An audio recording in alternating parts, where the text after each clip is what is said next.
Friends, you all are welcome on my YouTube channel my online classroom. और आज इस video में हम डिस्कस करेंगे क्लास 10th का सब्जेक्ट है सोशल साइंस और इसका सैंपल पेपर। तो देखिए जो सैंपल पेपर है उसमें देखिए जो ये पूरा का पूरा जो होगा वो 80 मार्क्स का आपका एग्जाम होगा और टाइम जो है वो 3 आवर्स आपको मिलेंगे। अच्छा, किसी भी क्वेश्चन पेपर को किसी भी पेपर को करने से पहले आप जो जनरल इंस्ट्रक्शंस दी जाती हैं वो एक बार जरूर रीड कर लिया करिए, क्योंकि ये काफी कुछ डिपेंड करता है कि आपके कितने मार्क्स आने वाले हैं।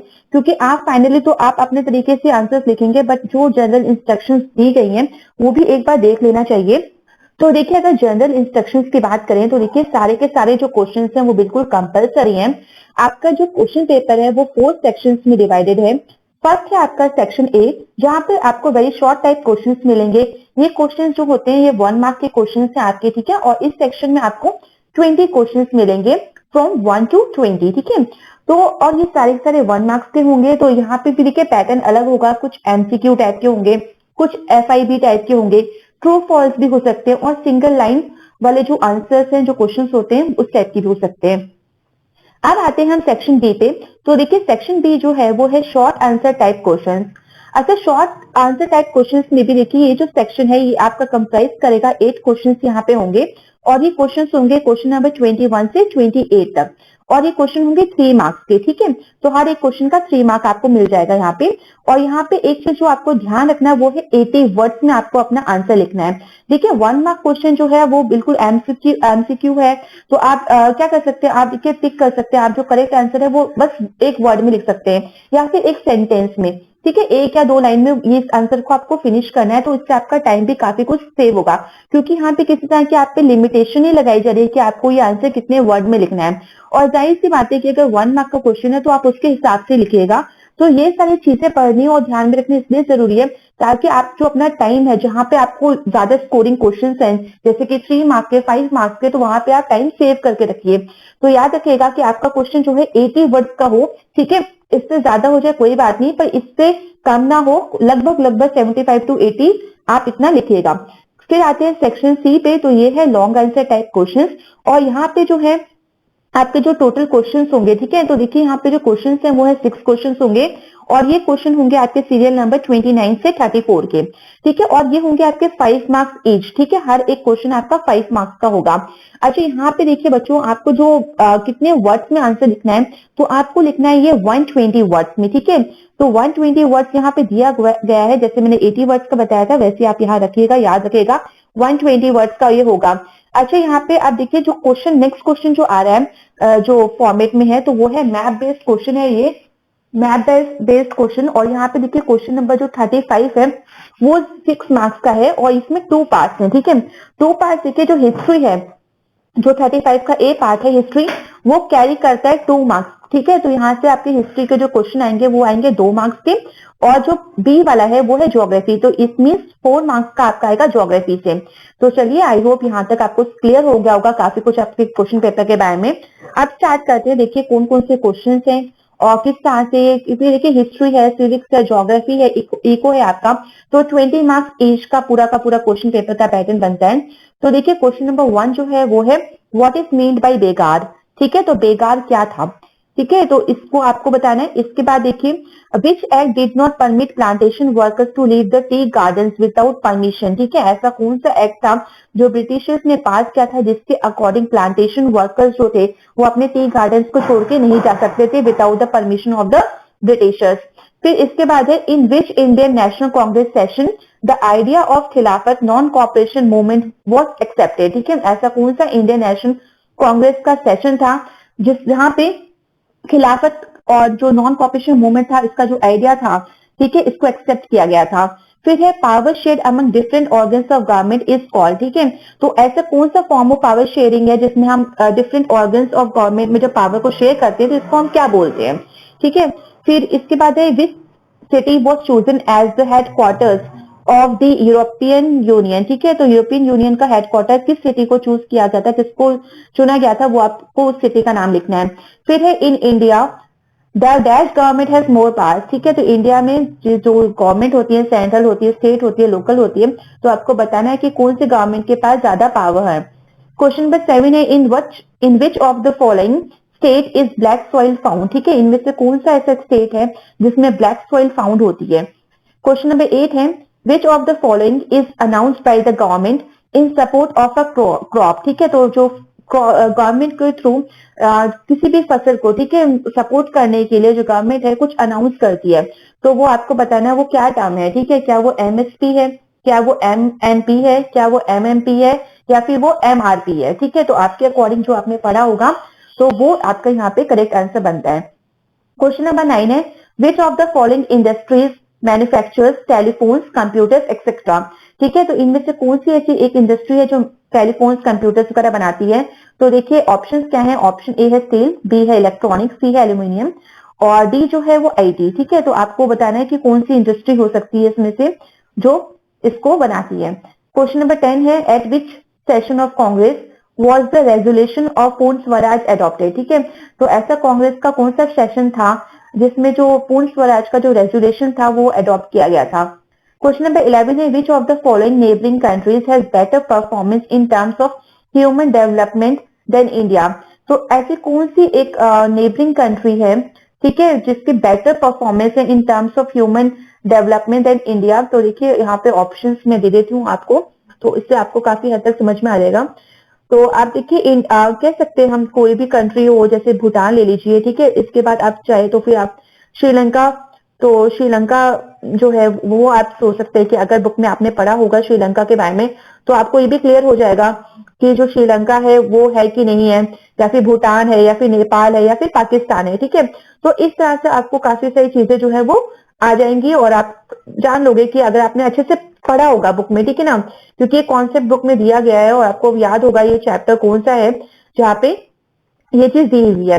सबसे पहले देखिए जब भी आप सोशल साइंस का पेपर देते हैं आपको एक चीज बहुत अच्छे से क्लियर करनी है कि जो आपका जो कोई भी क्वेश्चन जब आप करने जाते हो तो आपको ये देखना है कि आपका जो क्वेश्चन है वो कहाँ से आया है, ठीक है, आपको पहले आइडेंटिफाई करना होगा क्या वो आपका सिविक्स से आया है, ठीक है, या फिर आपका जो क्वेश्चन है क्या वो हिस्ट्री से आया है या ज्योग्राफी से आया है या इको से आया है। तो फर्स्ट आइडेंटिफाई है ना कि कहाँ से आया है, उसके बाद आपको आइडेंटिफाई करना है कि चैप्टर कौन सा है, तो फिर आप चैप्टर जब आइडेंटिफाई कर लेंगे तब आप बेटर वे में आंसर को लिख पाएंगे, ठीक है। इसके बाद है question number 12 workers in the dash, ठीक है, तो यहाँ पे ऑप्शन है टर्शरी और agricultural sector do not produce goods, तो इनमें दोनों में से आपको कौन सा लगता है कि ऐसा कौन सा सेक्टर है जहां पे गुड्स को प्रोड्यूस नहीं किया जाता, ठीक है, क्या वो टर्शरी है या फिर एग्रीकल्चरल है, तो वो आपको यहाँ पे FIB में फिल करना है। क्वेश्चन नंबर 13 देखिए क्या है, who organise the Dalit into depressed classes association in 1930, ठीक है, 1930 में जो डिप्रेस्ड क्लास एसोसिएशन जो बनाई थी उसको वहां पे दलित को किसने ऑर्गेनाइज किया था, ठीक है, किसने ये बनाई थी, तो उसका आपको नाम देना है। फिर नेक्स्ट क्वेश्चन है who among the following is the founder of the Bahujan Samaj Party, ठीक है, तो बहुजन समाज पार्टी का कौन जो फाउंडर कौन थे, ठीक है, तो ऑप्शंस हैं ए काशीराम, बी है BR अम्बेडकर, सी है महात्मा गांधी एंड डी मायावती, ठीक है, तो आपको जो करेक्ट लगता है आपने जो पढ़ा है उस हिसाब से आप आंसर दे सकते हैं। इसके बाद देखिए मैं आपको मार्किंग स्कीम भी सेंड करूंगी तो उससे भी आपको काफी कुछ पता चल जाएगा कि किस कौन कौन से करेक्ट आंसर्स हैं, बट आप अपने आप भी लिख लीजिएगा तो वो ज्यादा बेटर रहेगा, आपकी प्रिपरेशन आपको समझ में आ जाएगी। फिर नेक्स्ट क्वेश्चन देखिए क्या है, तो क्वेश्चन नंबर है ये आपका, जस्ट अ सेकंड, ये आपका क्वेश्चन नंबर 14 था, ठीक है, तो ये क्वेश्चन नंबर 14 था आपका। फिर क्वेश्चन 15 है डिफाइन अ बैंक, आपको बैंक को डिफाइन करना है कि बैंक की क्या डेफिनेशन होती है, बैंक क्या होती है। क्वेश्चन 16 है what is a debt trap, ठीक है, डेट ट्रैप देखिए ये क्या होता है इसको आपको बताना है। क्वेश्चन नंबर 17 है why did the nationalist in India tour villages, ठीक है, जो नेशनलिस्ट थे वो विलेजेस में क्यों उन्होंने टूर किया था, क्या करने के लिए वो गए थे, तो वो आपको बताना है। क्वेश्चन नंबर 18 है which agreement gave seats to the depressed classes in provincial and central legislative council, तो ऐसा कौन सा एग्रीमेंट हुआ था और कौन से एग्रीमेंट के द्वारा कुछ सीट्स जो है वो डिप्रेस्ड क्लासेस को दी गई थी provincial and central legislative councils में। फिर है नेक्स्ट क्वेश्चन है which of the following states is not connected with the HVJ pipeline, ठीक है, तो ऑप्शन है MP, ठीक है, मध्य प्रदेश, बी है महाराष्ट्र, सी है गुजरात और डी है उत्तर प्रदेश। क्वेश्चन नंबर 20 है which one of the following is the deepest landlocked and well protected port along the east coast, ठीक है, तो ईस्ट कोस्ट पे सबसे जो डीपेस्ट लैंडलॉक्ड और वेल प्रोटेक्टेड पोर्ट है वो आपको बताना है, क्या वो चेन्नई है, क्या पारादीप है, क्या टूटीकोरिन है, या फिर डी ऑप्शन है विशाखापट्टनम। क्वेश्चन नंबर 21 है, describe in brief the reactions of the people immediately after the Jallianwala Bagh incident. ठीक है, तो जलियांवाला बाग इंसिडेंट के बाद लोगों का एकदम इमीडिएटली क्या रिएक्शन हुआ था, लोगों ने क्या क्या किया था इंडियंस ने, वो आपको यहाँ बताना है। और देखिए याद रखिएगा क्वेश्चन नंबर 21 जो है वो आपके 3 मार्क्स का भी स्टार्ट हो रहे हैं। ठीक है, 21 से 28 तक। तो अभी जो 1 से 20 हमने किया था वो 1 मार्क के थे, तो इस हिसाब से आपको 80 वर्ड्स में अपना आंसर लिखना है। क्वेश्चन नंबर 22 है, how did cultural processes help in creating a sense of collective belongingness in India. तो देखिए ये आपका नेशनलिज्म इन इंडिया से क्वेश्चन है, किस तरह से जो कल्चरल प्रोसेस थे, किस तरह से भारत माता की इमेज थी, या फिर जो फोक सॉन्ग्स थे, नेशनल एंथम था, नेशनल फ्लैग था, तो इनके वजह से किस तरह से एक कलेक्टिव बिलोंगिंगनेस की जो फीलिंग आई थी इंडियंस में, वो आपको बताना है। क्वेश्चन नंबर 23 है, elaborate 3 features of an act by the Sri Lankan government in 1956। तो आपको याद होगा श्रीलंकन गवर्नमेंट ने 1956 में एक एक्ट पास किया था, उसके अकॉर्डिंग कुछ फीचर्स उन्होंने बताए थे। ठीक है, कुछ पॉइंट्स थे जो कि अगेंस्ट थे तमिल्स के। ठीक है, तो वो पॉइंट्स आपको बताने हैं, और फेवर करे थे सिन्हेलिस को, तो वो आपको थोड़े पॉइंट्स यहाँ बताने हैं। क्वेश्चन नंबर 24 है, describe horizontal and vertical forms of power sharing. ठीक है, तो आपको याद होगा कि आपने पावर शेयरिंग की काफी सारी फॉर्म्स पढ़ी हैं, तो उसमें से आपको हॉरिजॉन्टल और वर्टिकल जो फॉर्म है वो आपको एक्सप्लेन करनी है। क्वेश्चन नंबर 25 है, explain any 3 factors responsible for the location of the cotton textile industry in Mumbai and Ahmedabad। तो आपको 3 फैक्टर्स बताने जिसके वजह से जो कॉटन टेक्सटाइल इंडस्ट्री है वो मुंबई और अहमदाबाद में काफी ज्यादा पाई जाती है, तो वो आपको 3 फैक्टर्स बताने हैं यहाँ पे।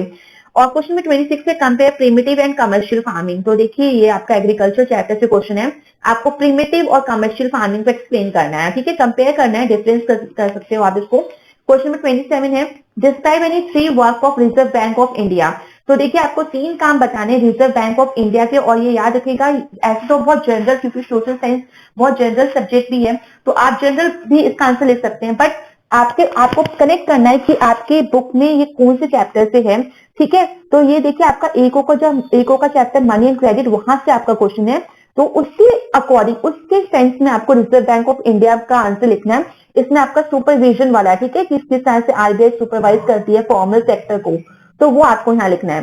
क्वेश्चन में 28 है, differentiate between human development report and world development report. तो आपको ह्यूमन डेवलपमेंट रिपोर्ट और वर्ल्ड डेवलपमेंट रिपोर्ट को डिफरेंशिएट करना है। क्वेश्चन में 29 है, इनुमरेट the causes of rural employment in India. ठीक है, आपको कुछ कॉजेस बताने हैं कि रूरल एम्प्लॉयमेंट जो है वो इंडिया में क्यों पाया जाता है। क्वेश्चन नंबर 30 है, differentiate between national and regional parties. ठीक है, अच्छा एक चीज और याद रखना, क्वेश्चन नंबर 29 से आपके 5 मार्क्स के क्वेश्चन स्टार्ट हो गए हैं। बेशक क्वेश्चन में मेंशन नहीं है कि कोई 5 पॉइंट्स या 3 पॉइंट्स लिखिए, बट आपको ये समझना है कि अगर 29 क्वेश्चन जो है वो 5 मार्क्स का है, तो आपको यहाँ पे 5 पॉइंट्स या 5 सब हेडिंग्स में अपने आंसर को कंप्लीट करना है। और याद रखिएगा 120 वर्ड से कम ना हो। ठीक है, 120 शब्दों में आपको अपने उत्तर को लिखना है। तो आपको ये रूरल एम्प्लॉयमेंट इंडिया के कॉजेस बताने हैं, फिर आपको नेशनल और रीजनल जो पार्टीज है स्टेट, ठीक है, रीजनल मतलब स्टेट पार्टीज, उसको डिफरेंशिएट करना है। तो आप यहाँ पे एग्जांपल्स भी ले सकते हैं जो पॉलिटिकल पार्टीज आपने लर्न करी हो। फिर है question number 31, why is cheap and affordable credit important to our country's development, explain with reasons. तो चीप और जो अफोर्डेबल क्रेडिट होता है वो किस तरह से कंट्री की ग्रोथ के लिए, डेवलपमेंट के लिए जरूरी होता है, किस तरह से और डेवलपमेंट कर सकती है कंट्री की, हर किसी को लोन मिल जाए तो अपना बिजनेस कर सकते हैं, तो वो रीजंस के साथ आपको बताना है। क्वेश्चन नंबर 32 है, describe any 5 major problems faced by road transport in India. तो आपने देखिए ये पढ़ा होगा, ज्योग्राफी का चैप्टर 7 है लाइफ लाइन्स वाला ऑफ इंडियन इकोनॉमी, और यहाँ पे आपने पढ़ा होगा रेलवेज के बारे में पढ़ा था, रोडवेज के बारे में पढ़ा था, पाइपलाइंस के बारे में आपने पढ़ा था। तो इट्स बेटर कि आप हर किसी के 5 पॉइंट्स याद रखिए कि किस किस का क्या मेरिट्स हैं, ठीक है, या फिर क्या ड्रॉबैक्स हैं, क्योंकि इस चैप्टर से इसी तरीके के क्वेश्चन बनते हैं। तो रोड ट्रांसपोर्टेशन के मेरिट्स डीमेरिट्स कर लीजिए, रेलवेज के कर लीजिए, पाइपलाइंस के कर लीजिए, तो ये काफी आपके लिए हेल्पफुल रहेगा। क्वेश्चन नंबर 33 है, mention the features of the Gudem hills rebellion और what methods were adopted by the tribal to gain swaraj. तो देखिए ये जो है नेशनलिज्म इन इंडिया का क्वेश्चन है, गिल्डन हिल्स से, और ये मैप में भी आपसे काफी बार पूछा जा सकता है। तो ये आंध्र प्रदेश में लोकेटेड है, और यहाँ पे देखिए ट्राइबल कम्युनिटी ने जो थी किस तरह से अपनी स्वतंत्रता के लिए उन्होंने एक संघर्ष किया था, ठीक है, तो कौन कौन से मेथड्स उन्होंने स्टार्ट किए थे, गोरिल्ला वॉरफेयर स्टार्ट किया था, लिया था।